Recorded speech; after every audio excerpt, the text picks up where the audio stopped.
आप देख रहे हैं ज्योग्राफी विद जाखड़। दोस्तों, जैसा कि आप देख पा रहे हैं, अपना आज का टॉपिक जलवायु सेकंड पार्ट हम कंप्लीट करेंगे। उससे पहले आप समझ लें कि मैं आपसे पहले 6 वीडियो डाल चुका हूँ। 2 आपके राजस्थान की स्थिति और विस्तार पर, 3 वीडियो डाल चुका हूँ राजस्थान के भौतिक स्वरूप पर, और आपका ये तीसरा 7वां वीडियो जो है वो जलवायु पर है। आपका 6ठा वीडियो जलवायु पर पार्ट 1 हुआ, पार्ट 2 है। यदि आप नियमित रूप से मेरी निःशुल्क कक्षाओं का फ़ायदा उठाना चाहते हैं तो कृपया विजिट करें प्लेलिस्ट और उसमें देखें किस प्रकार से मैंने सारे टॉपिक अच्छे तरीके से करवाए हैं। आपकी नियमित और अभ्यासपूर्वक तैयारी के लिए आप सही चैनल पे हैं। आप नियमित रूप से पढ़ाई करते रहें। यहाँ अपना जो टॉपिक है वो है राजस्थान की जलवायु। राजस्थान की जलवायु के संदर्भ में बहुत सी बातें हम कर चुके हैं। जलवायु पर किन तत्वों का प्रभाव पड़ता है, राजस्थान में कौन सा मरुस्थलीय क्षेत्र है, कौन सा आपका जलवायु को प्रभावित करता है, कर्क रेखा का क्या प्रभाव है, सारी चीज़ें पढ़ चुके हैं। लेकिन अभी मैंने जैसे बताया उसमें आपको बता चुका हूँ कि यदि सामान्य रूप से पूछ लिया जाए तो राजस्थान की जलवायु को सामान्य रूप से कितने भागों में बांटा गया है। याद रखें, 5 भागों में बांटा गया है। सामान्य रूप से कितने भागों में बांटा गया है? 5। और व्यक्तिगत रूप से यानी किसी व्यक्ति के नाम के साथ अगर पूछ लिया जाए तो व्यक्तिगत याद रखें। व्यक्तिगत रूप से कोई प्रश्न आ जाए आपके किसी व्यक्ति का नाम दे करके तो आप कर देना बेझिझक 4। यानी 3 व्यक्तियों ने वर्गीकरण किया है। इन तीनों व्यक्तियों में सबसे पहले सबसे महत्वपूर्ण है कोपेन। कोपेन के बाद आपके थानथवेट। कौन है? थानथवेट। और थानथवेट के बाद आपके टिवार्था आता है। कौन आता है? टिवार्था। याद रखें, इन व्यक्तियों के अनुसार आ जाए तो आपको राजस्थान की जलवायु को 4 भागों में विभाजित बताना है। और यदि आ जाए आपके प्रश्न सामान्य रूप से राजस्थान की जलवायु कितने भागों में बांटी गई है तो 5 भागों में। चलो आगे पढ़ते हैं। आप जैसा कि देख पा रहे हैं स्क्रीन पर, राजस्थान की जलवायु इसका सामान्य वर्गीकरण है। उसको देखा जाए तो राजस्थान की जो जलवायु है उसको 5 भागों में बांटा गया है और बांटने का आधार है वर्षा।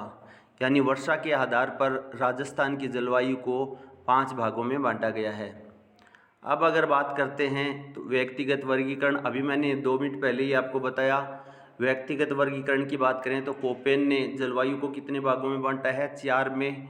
और उन्होंने सबसे महत्वपूर्ण कारक जो माना है वो वनस्पति को माना है, क्योंकि उन्होंने कैंडोल नामक व्यक्ति के वनस्पति वर्गीकरण के आधार पर सबसे पहले वनस्पति को, फिर वर्षा को और तापमान को आधार मान करके अपनी जलवायु का वर्गीकरण बताया है। उसके बाद यदि बात करें तो टिवार्था ने वर्षा के आधार पर बताया है। अगर थानथवेट की बात करें तो तापमान, वाष्पीकरण यानी वाष्पोत्सर्जन और वर्षा के आधार पर राजस्थान की जलवायु को सभी ने 4-4 प्रकार में बताया है, जबकि सामान्य रूप से राजस्थान की जलवायु 5 प्रकार की है। अब जो आपको मैं सारणी के थ्रू दिखाने जा रहा हूँ वो है आपकी राजस्थान के सामान्य वर्गीकरण। इसमें आपको बताया गया है कि राजस्थान की जलवायु को 5 भागों में बांटा गया है।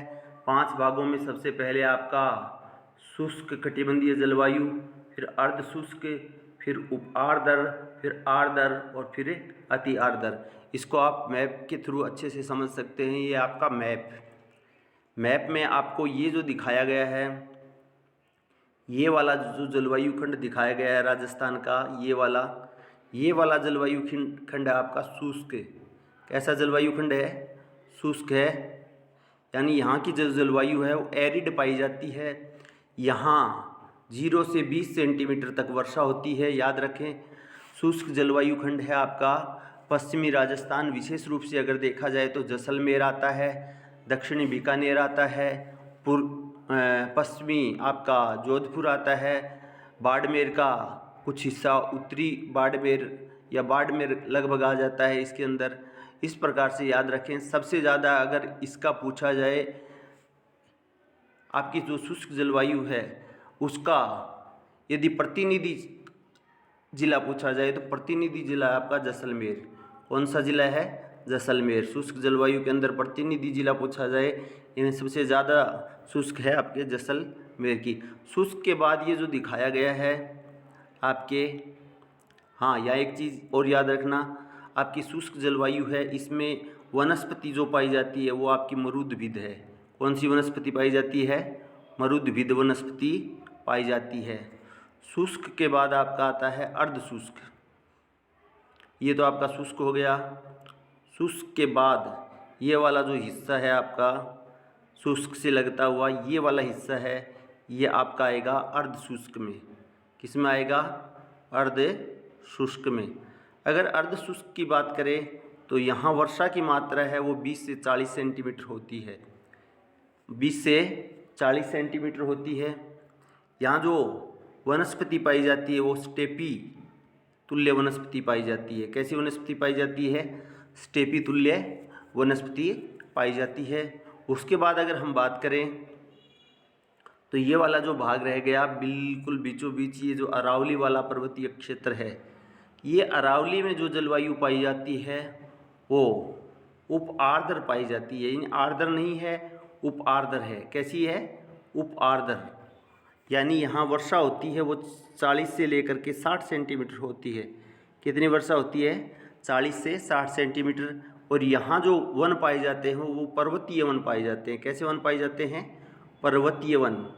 क्योंकि यहाँ पर्वतीय मिट्टी है, इसकी वजह से पर्वतीय वन पाए जाते हैं। तो सबसे पहले आपने पढ़ा शुष्क के, उसके बाद अर्ध शुष्क के बाद उपार्द्र, और फिर अरावली से बिल्कुल लगते हुए ये जो क्षेत्र दिखाया गया है आपको, ये अरावली है। अरावली के पास ये वाला जो क्षेत्र बताया गया है ये आपका है आर्द्र। कैसा है? आर्द्र। यानी यहाँ जो जलवायु पाई जाती है वो आर्द्र जलवायु पाई जाती है। अगर हम बात करें तो यहाँ ये आपके भरतपुर, धौलपुर, करौली, सवाई माधोपुर का एरिया जो है, इसमें टोंक का, दौसा का ये क्षेत्र भी आ जाता है। और उधर अपन आएंगे तो इधर उदयपुर और राजसमंद तक का क्षेत्र आ जाता है। जयपुर का भी कुछ क्षेत्र इसके अंदर आता है। आपके यहाँ जो मिट्टी है वो जलोढ़ मिट्टी पाई जाती है। कैसी मिट्टी पाई जाती है? जलोढ़। क्योंकि यहाँ नदियाँ बहती हैं, इसकी वजह से जलोढ़ मिट्टी पाई जाती है। आर्द्र का मतलब यहाँ जो वर्षा होगी वो 60 सेंटीमीटर से लेकर 80 सेंटीमीटर होती है। कितनी सेंटीमीटर होती है? 60 से लेकर 80 सेंटीमीटर।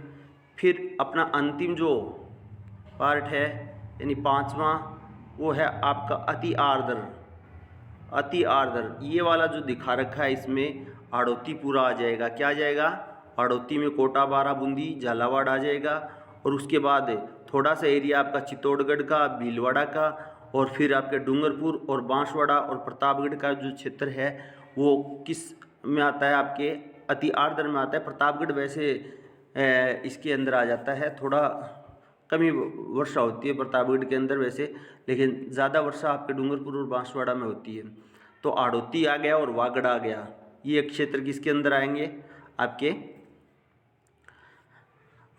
अति आर्द्र में आएंगे। तो इसमें वर्षा अगर पूछ ली जाए 80 से 120 सेंटीमीटर तक वर्षा होती है। 80 से 120 सेंटीमीटर वर्षा होती है। अब एक बार दोबारा से पुनः रिवाइज कर लें। राजस्थान का ये वाला जलवायु खंड कौन सा है? आपका शुष्क। ये आपका अर्ध शुष्क। ये कैसी जलवायु वाला है? उपार्द्र। फिर ये आर्द्र है और ये अति आर्द्र है। दोबारा से देखें, शुष्क, अर्ध शुष्क, उपार्द्र, आर्द्र और अति आर्द्र। उसके बाद हम व्यक्तिगत विवरण पढ़ते हैं कि किस प्रकार से किस किस व्यक्ति ने व्यक्तिगत रूप से जलवायु को खंडों में विभाजित किया है। कितने खंडों में विभाजित किया है वो पढ़ेंगे। सबसे पहले तो आप इसको अच्छे से देख लें, इसका स्क्रीनशॉट ले सकते हैं। अभी मैं जो आपको पढ़ाने जा रहा हूँ उसमें ये देखो, ये गोल चक्कर के अंदर जो दे रखा है उसको समझने का प्रयास करें। ये कैंडोल नामक व्यक्ति हुआ है, उसने वनस्पति के प्रकार बताए हैं। तो ये ए है, ए को उष्ण कटिबंधीय बताया है क्योंकि 0 डिग्री से थोड़ा नज़दीक है ये, इसलिए उष्ण कटिबंधीय है। उष्ण कटिबंधीय के बाद आपके थोड़ा सा ऊपर का जो क्षेत्र आता है वो शुष्क मरुस्थल W से अपन इंडिकेट करते हैं, और फिर अर्ध शुष्क मरुस्थल है उसे S से इंडिकेट करते हैं, और S का मतलब स्टेपी जलवायु पाई जाती है यहाँ।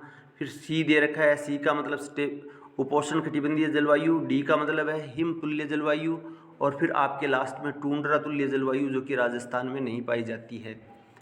अब मोटे तौर पर अगर अपन बात करें तो कोपेन का जलवायु आपका विस्तार पढ़ रहे हैं कि कोपेन ने जलवायु का किस प्रकार से वर्गीकरण किया है। तो कोपेन ने, अभी मैं बता चुका हूँ, कोपेन ने मुख्य रूप से वनस्पति, वर्षा और तापमान को आधार मान करके राजस्थान की जलवायु को कितने भागों में बांटा है, 4 भागों में बांटा है, ये आप देख सकते हैं।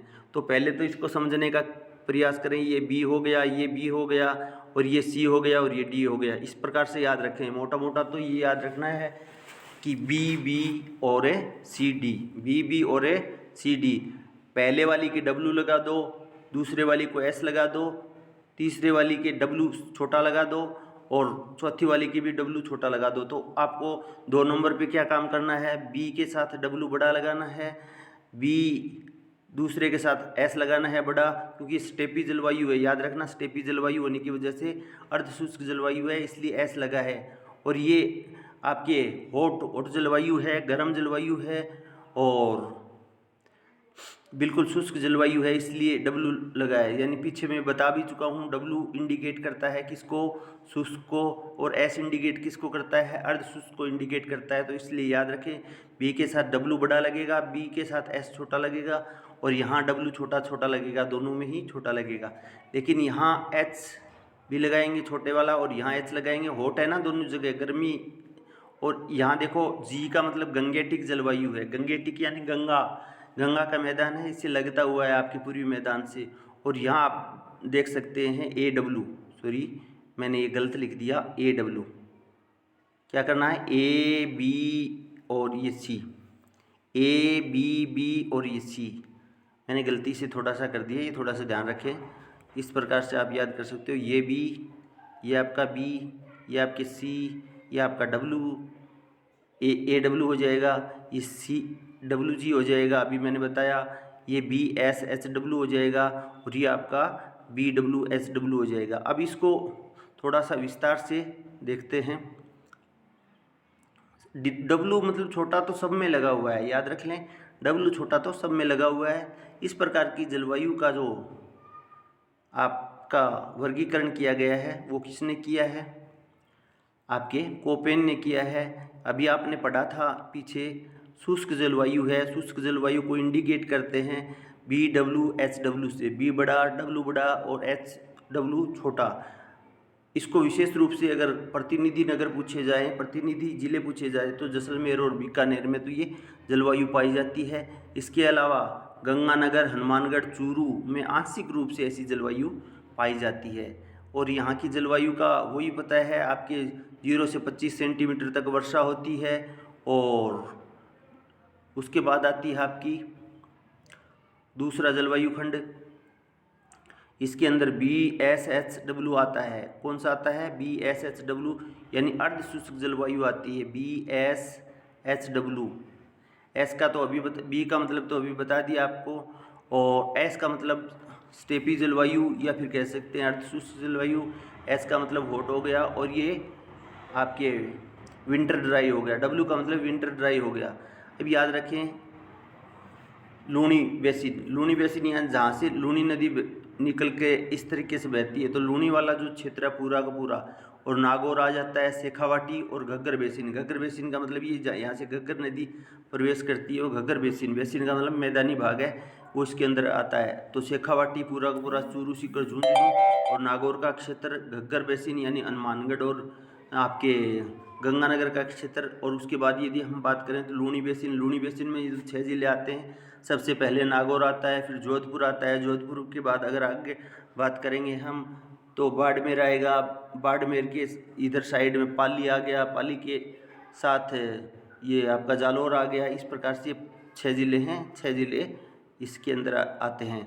फिर आता है आपकी गंगा, जो मैदानी भाग है उसकी जो जलवायु है वैसा ही जलवायु खंड अपने राजस्थान में ही गंगा से मिले बिल्कुल लगा हुआ, ये गंगा का मैदानी प्रदेश है, गंगा से लगता हुआ, इसलिए इसको CWG कहा जाता है। CWG ये सारे के सारे आपके स्मॉल लेटर हैं। स्मॉल लेटर जी का मतलब याद रख लेना गंगेटिक जलवायु। और ये क्षेत्र पूछ लिया जाए तो इसमें एक तो याद रखना ABCD।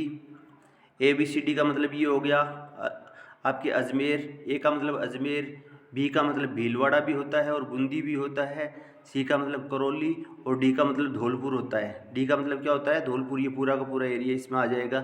फिर अगर अपन बात करें इनके साथ ही तो दौसा का क्षेत्र और जयपुर का क्षेत्र भी इसमें आता है, यानी जयपुर भी इसमें आएगा और दौसा भी इसमें आएगा। इसके साथ ही याद रखें राजसमंद आएगा। राजसमंद के बाद आपके सिरोही और सवाई माधोपुर आएगा। सिरोही और क्या आएगा? सवाई माधोपुर आएगा। और फिर इसके बाद बात करें हम तो आपके टोंक भी इसी के अंतर्गत आता है, CWG के अंतर्गत। बहुत लंबा चौड़ा एरिया है। फिर उदयपुर भी इसी के अंतर्गत आता है। तो याद रखें ABCD, ए से अजमेर, बी से भीलवाड़ा और आप बी से भीलवाड़ा भी याद रख सकते हो और बूंदी भी याद रख सकते हो, दोनों साथ में। सी से चित्तौड़गढ़ आ जाता है आपका और डी से धौलपुर आ जाता है। इसके साथ ही जयपुर का एरिया आ जाता है। जयपुर के साथ आपका टोंक मैंने बता ही दिया, या एरिया आएगा इसमें। और इसके बाद राजसमंद आ जाएगा। राजसमंद के बाद एस से सिरोही और सवाई माधोपुर आ जाएगा। टी से आपके टोंक आ जाएगा। टोंक के बाद, टोंक तो बता ही चुका हूँ, टोंक आ जाएगा। टोंक के बाद यू से उदयपुर आ जाएगा। तो इसके गंगेटिक जलवायु के अंतर्गत आते हैं। फिर आपका अभी मैंने बताया ये वाली जलवायु खंड है, AW कहलाती है। ये बहुत से बार पेपरों में पूछा भी जा चुका है, यानी जहाँ बहुत ज़्यादा वर्षा होती है उस क्षेत्र को किस में शामिल किया गया है? आपके आड़ोती यानी बूंदी को छोड़कर अगर कोटा, बारा और झालावाड़ की बात करें तो पूरा AW में आता है। यदि बूंदी छोड़ दी जाए तो बूंदी तो किस में आएगी? CWG में आएगी। याद रखना। या ये पूछा जा सकता है कि निम्न में से कौन सा आपके AW प्रकार की जलवायु में कोपेन के अनुसार नहीं आता है? तो याद रखना AW प्रकार की जलवायु में आपके बूंदी नहीं आता है। चारों ऑप्शन आपके आड़ोती के दिए जा सकते हैं, इसलिए बूंदी अलग कर देना।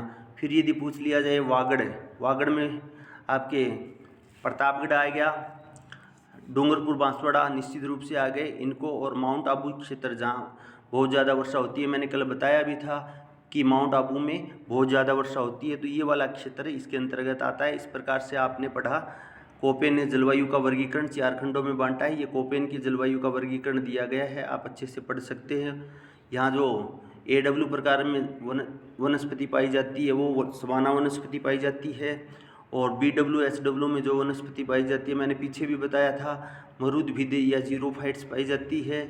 BSSW में मैंने अभी बताया स्टेपी जलवायु, और CWG में मानसूनी वनस्पति पाई जाती है। अब टिवार्था का जो वर्गीकरण दिया गया है ज़्यादा इम्पोर्टेंट नहीं है, बस आपको तो ये करना है। कोपेन का जलवायु वर्गीकरण है, उसमें AW वाला है तो उसको AW ही रख देना है। BW SW है उसमें छोटा w हटा देना है। BSSW है उसमें फिर आपको छोटा w हटा देना है, यानी इनमें WW हटाना है। यहाँ गैंगेटिक जलवायु है, इसमें आप जी की जगह बीच में A ले आएँ, CAW हो जाएगा। CWG की जगह क्या हो जाएगा? CWG की जगह हो जाएगा CAW। इस प्रकार से आप कर सकते हो। नेक्स्ट थानथवेट का जलवायु वर्गीकरण बताया गया है। थानथवेट का जो जलवायु वर्गीकरण बताया है उसके अनुसार अगर अपन बात करें तापमान की, वाष्पोत्सर्जन की और वर्षा की, तो उसके आधार पर थानथवेट ने जलवायु को 4 भागों में बांटा है। अब इन चारों की बात करें तो थोड़ा सा समझ लें, समझ में आ जाएगा आपके। इस प्रकार से अपना राजस्थान है, राजस्थान की बात करें तो इस प्रकार से आपका राजस्थान का विस्तार है, और राजस्थान को इस प्रकार से 4 भागों में बांटा गया है। याद रखें आपको सी से शुरू करना है, CA सब अक्षर इसमें बड़े आएंगे, याद रखना। CA यहाँ करना, CAW डब्लू, सी बड़ा ए बड़ा और फिर डी, सी के बाद क्या आता है डी, तो डी ए याद रखना, फिर बी याद रखना, डी ए डब्लू, और उसके बाद देखो डी बी डब्लू सब में आएगा। और फिर यहाँ थोड़ा सा अंतर है, ई ए डी, देखो सी फिर डी और फिर क्या आया, ई आ गया। यहाँ तो याद रखना ई का मतलब एरिड हो गया। सी, यहाँ सी ए डब्लू कौन काम में ले रहा था, देखो दोबारा से देख लें, यहाँ वाला जो जलवायु वर्गीकरण है इसके लिए सी डब्ल्यू जी कौन काम में ले रहा था, कोपेन। इसके लिए सी ए डब्ल्यू कौन काम में ले रहा था, टिवार था। इसके लिए डी ए डब्ल्यू कौन काम में ले रहा है, वो ध्यान से याद रखना, डी ए डब्ल्यू काम में ले रहा है इस क्षेत्र के लिए आपके थानथवेट। अब लेकिन वहाँ तो सी आ रहा था, लेकिन ये सी यहाँ नीचे खिसक गया, किसके अनुसार, सी ए डब्ल्यू हो गया। सी ए डब्ल्यू किसके अनुसार हो गया, ये आपके थानथवेट के अनुसार हो गया। सी ए डब्ल्यू के बाद अगर अपन बात करें तो D A W, C A W देख लो पहले, तो सी ए डब्ल्यू में वही आपका, सी ए डब्ल्यू के अंदर देखो ये आपका एरिया दिखा रखा है सी ए डब्ल्यू जो है उसके अंदर आड़ोती बूंदी को छोड़कर वागड़ और माउंट आबू वो का वो कौन सा, जो आपको कोपेन ने जलवायु वर्गीकरण में दिखाया है, तो आड़ोती, कोटा, बारा और झालावाड़ बूंदी को छोड़ करके। और फिर अगर अपन बात करें तो वागड़ क्षेत्र, वागड़ में डूंगरपुर, बांसवाड़ा और प्रतापगढ़ आ जाता है। उसके बाद अगर अपन बात करें तो माउंट आबू क्षेत्र है, माउंट आबू जो सिरोही का एरिया है वो इसके अंदर आ जाता है सी ए डब्ल्यू में। फिर अगर अपन बात करते हैं सी के बाद डी ए आता है, तो डी ए डब्ल्यू याद रखें, डी ए डब्ल्यू थानथवेट ने जो बात बताई है उसमें ए बी सी डी, ए का मतलब अजमेर, बी से भीलवाड़ा और बूंदी, सी का मतलब चित्तौड़गढ़, डी का मतलब आपके डी से मतलब धौलपुर आ गया। उसके बाद आर एस का मतलब, आर का मतलब राजसमंद होता है। उसके बाद एस का मतलब हो गया सिरोही, और सिरोही के बाद आपके सवाई माधोपुर आता है, टी से टोंक आ जाता है, टोंक के बाद उदयपुर आ जाता है। उसके बाद अगर अपन बात करें तो जयपुर और शेष जो एरिया है वो इसके अंदर आ जाता है। तो इस प्रकार से आपका बताया जा सकता है कि डी ए डब्ल्यू। लेकिन डी ए डब्ल्यू के बाद जब आप उत्तर की तरफ बढ़ते हैं तो याद रखें, उत्तर की तरफ आप बढ़ेंगे तो उत्तर की तरफ आपके डी ए के बाद डी बी करना है। आपको क्या करना है, डी बी डब्ल्यू करना है। डी बी डब्ल्यू में अर्ध शुष्क और थोड़ा सा शुष्क एरिया आ जाता है, इसमें गंगानगर और हनुमानगढ़, उसके साथ बीकानेर और चूरू आ जाता है। विशेष रूप से बीकानेर, चूरू, गंगानगर, हनुमानगढ़, बीकानेर, चूरू, गंगानगर, हनुमानगढ़ किस में आएंगे, डी बी डब्ल्यू में। किसके अनुसार, थानथवेट के अनुसार। फिर थानथवेट का अंतिम जो आपका ई का मतलब एरिड बताया मैंने, एरिड जो क्षेत्र है ई ए, देखो ई ए डी के अंदर अगर बात करें तो जैसलमेर, बाड़मेर आ जाता है और पश्चिमी जोधपुर आ जाता है। ये पक्के याद कर लेना। ये प्रश्न पूछा जाता है कि बताइए थानथवेट के अनुसार ई ए डैश डी जलवायु प्रकार का क्षेत्र कौन सा है, तो इसके अंदर जैसलमेर, बाड़मेर, पश्चिमी जोधपुर का क्षेत्र आ जाता है। धन्यवाद दोस्तों।